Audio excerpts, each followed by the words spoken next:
What's going on, my people? Hello everyone, welcome to another video of mine. It's Kounde AA, and this is another Chelsea transfer news daily video for you guys, where I keep you guys up to date with all the latest Chelsea news surrounding Chelsea in the past 24 hours, and some big news stories. Another Erling Haaland update for you guys, some interesting stuff that Fabrizio Romano has confirmed we'll be speaking about. It will be more of a debate. It's not anything transfer news related, but it is in regards to Frenkie de Jong from Barcelona and my proposal to you guys. Should we swoop in for Frenkie de Jong? We'll also be speaking about Kounde, Chelsea eyeing a centre-back, of course, if Kurt Zouma leaves, with interest coming from Everton and Wolves for Kurt Zouma. And also pre-season started yesterday officially. Pictures of Callum Hudson-Odoi, Thomas Tuchel, Tammy, Tino Andrew returning to pre-season training in the new black and yellow kits.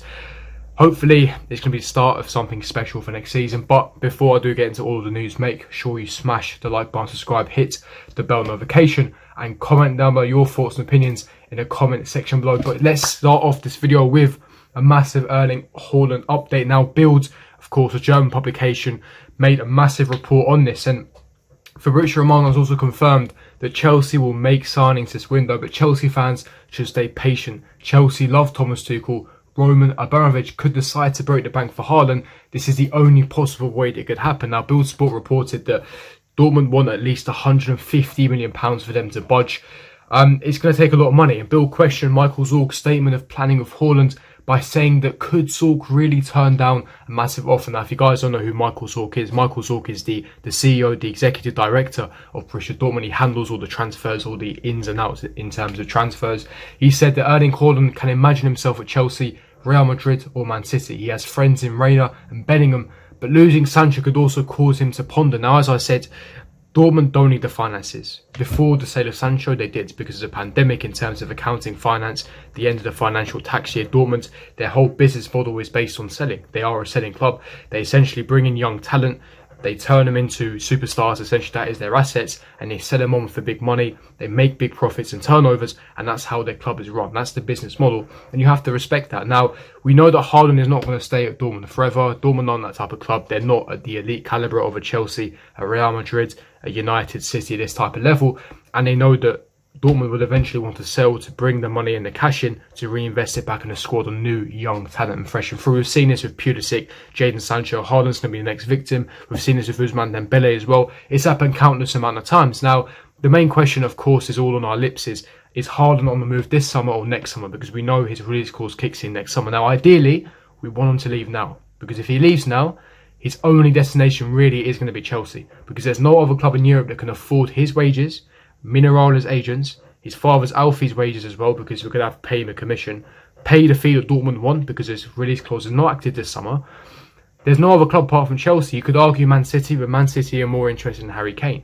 Real Madrid and Barcelona are both in financial ruin. You've seen the wages that Barcelona have been paying out. A screenshot got leaked and released, and that's why I'll be speaking later on about Frenkie de Jong. Now, Barcelona and Real Madrid are both in financial ruin respectively. Paris Saint-Germain, they've already paying astronomical wages for Kylian Mbappe and Neymar, and they've already signed Sergio Ramos and Achraf Hakimi, and they're on a whole different level in terms of spending spree. So Haaland isn't their priority. So in terms of elite caliber clubs left, Chelsea is the only one. And Matt Law's already released articles stating that Haaland would be open to a Chelsea move. He'd be interested in signing for Chelsea. He loves Thomas Tuchel, and these are all positive signs, and that's all well and good. So I'm sure that personal terms will never be an issue. As always been the case, it's negotiating directly with Dortmund. That's the main problem. And even though he's got a release clause of £68 million next summer, you'd think, logically speaking and financially speaking, that they would accept, in the region of 120 and 130 million pounds. But as Fabrizio has confirmed and Bill confirmed it, that's simply not the case. It's simply not the case because Dortmund's Champions League qualification is so important and vital for their finances, for their revenue. It is imperative that Dortmund secure Champions League qualification season in, season out. Now, if they lose both of their most prized assets in Jadon Sancho and Erling Haaland, that makes things very complicated because now they've essentially lost two of their best players. How are they going to recoup that and how are they going to secure Champions League qualification for next season? They just about scraped it last season with Sancho and Haaland. So imagine both of them leaving. How are they going to secure Champions League qualification? So of course, their revenue profits are going to go down if they lose both of them, because it's unlikely they will qualify for Champions League football.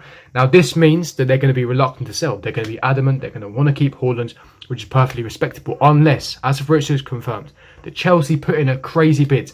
And that bid, the money that we're talking about, is between 150 to 170 million pounds. Now, that is not it. We've spoken about this before. His wages over a 5-year contract. If he wants around 10 to 12 million pounds a season, which Fabrizio has confirmed that's the type of wages he wants, that equates to about 230,000 pounds a week. Now, hear me out, because those are actually quite reasonable wages in terms of the level of play that he is, because we were hearing rumours that he wants $500,000 a week. So 230,000 pounds a week is less than what N'Golo Kante earns. So for me, if we can somehow negotiate a wage structure like that, that'd be perfect, because it wouldn't break our wage structure and we sign, a world-class generational talent like Erling Haaland. Now, of course, if he does earn £230,000 a week, which is approximately £10 million a year, over a 5-year contract, simple maths, £50 million. You then pay his transfer fee, let's say hypothetically £150 million, 150 plus 50. That's £200 million wiped out completely. Now, we talk about the commissions. His agent, Mineraula, who, of course, takes, extortionate wages. We're talking 20 to 30 million pound commission. Of course, add another 20 million pound commission for Mineraula. Then you got to pay his father Alfie another 20 million pound commission. That's around 250 million pounds. Then you got to include all the bonuses, all the clauses if he hits certain clauses, like if Chelsea win the Champions League, if Chelsea win the Premier League, if Erling Haaland scores 30 goals a season, if he gets this amount of assists. Naturally, the clauses and bonuses are going to be activated. So we're talking easily near 300 million pounds here over the course of 5 years. So this is an insane package, financial package, that you have to negotiate with not only Borussia Dortmund, you have to negotiate directly with Erling Haaland, his agents, his father, and that's why this still is dragging out. That's why we haven't wrapped it up, because Chelsea like to do things in discreet, secretly. And of course, hopefully that we're cooking behind the scenes, and hopefully we're going to try and wrap up a deal. Now, am I optimistic? Yeah, I am. It's not that I've heard anything. It's not that, I think it's going to happen. I certainly do think it's going to happen, but I just think that Chelsea is so desperate, for a world-class number 9. And the fact that Thomas Tuchel has done wonders, and the fact that Chelsea and Roman love Thomas Tuchel, they all do everything to back him. And if Thomas Tuchel really wants Erling Haaland, I think we'll get him. It's not a case of can we afford him. That's out of the question. Of course we can afford him. Roman can easily afford him. It's a case of, is it financially realistic? Is it financially reasonable? Is it going to break our wage structure? What are the long-term consequences, long-term complications of signing Erling Haaland right now? So, of course, it's about that gratification in the long term. So we've got to think about these things. But what do you guys think? Are you optimistic for the Erling Haaland deal? Let me know your thoughts and opinions in the comment section below.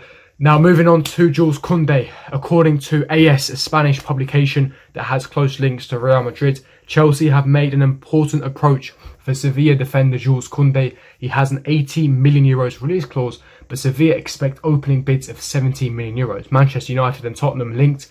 Kounde doesn't want to join Spurs due to no Champions League, of course. Tottenham Hotspur in the UEFA Conference League. Unlucky lads, you can't even secure Europa League football, you tin pot banter club.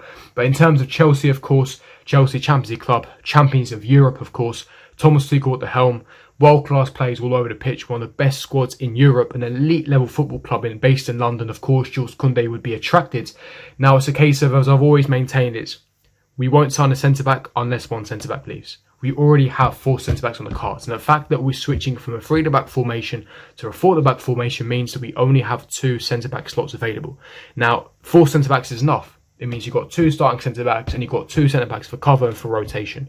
Now, if you sign Kounde, that's 5 centre-backs. It doesn't make it reasonable. It means 1 centre-back is barely going to get any game time. That's why it's important to maintain that balance. So the only way we sign Kounde or any sort of high-level centre-back is if one of our centre-back leaves. Now, the most likely centre-back is going to be Kurt Zouma, because Kurt Zouma isn't rated by Thomas Tuchel.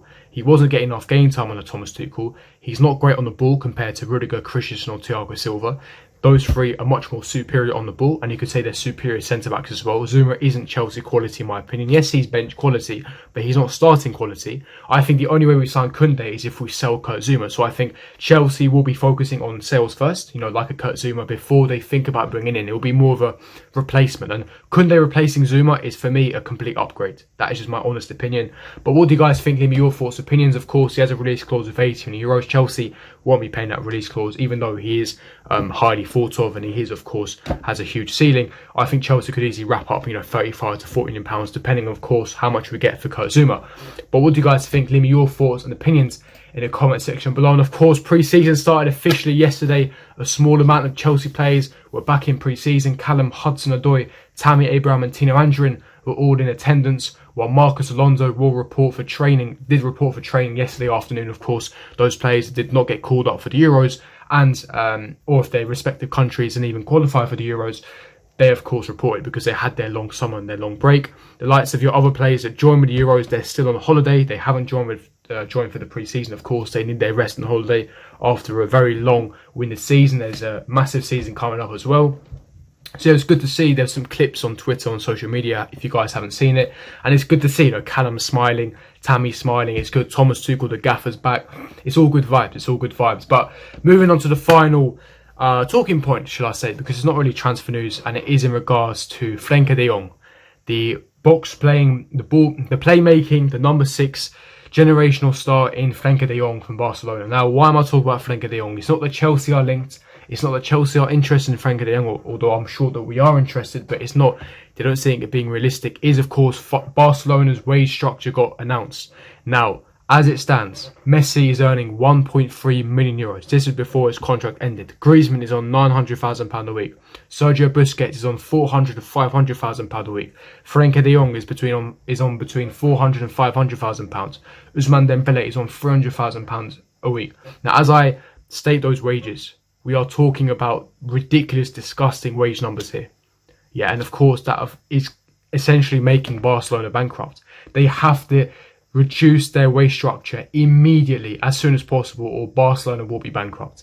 And that's why they can't announce Memphis Depay. That's why they can't announce Eric Garcia, because they haven't got enough in terms of wages. They have to sell players. And the problem is no club wants Barcelona's dead woods. That's why they may be forced to sell some of their star assets. Cough, cough, Frenkie de Jong. Even though he's one of their best players, they may be forced to sell him because no one is leaving and they need to free up wages in that wage bill. So that's what I'm saying. If Chelsea put in a cheeky bid here and there, between 50 and 70 million pounds, and that frees up the wages, we can sign a super generational star in Frenkie de Jong, who Thomas Tuchel loves. Thomas Tuchel admires Frenkie de Jong a lot. He's a generational player. He's one of the best midfielders in Europe, and I think he'd complement Chelsea and Thomas Tuchel perfectly. But what do you guys think? Is it unrealistic? Leave me your thoughts and opinions in the comment section below. But that's me wrapping up the News Daily. I'll see all of you guys for my next video. Peace.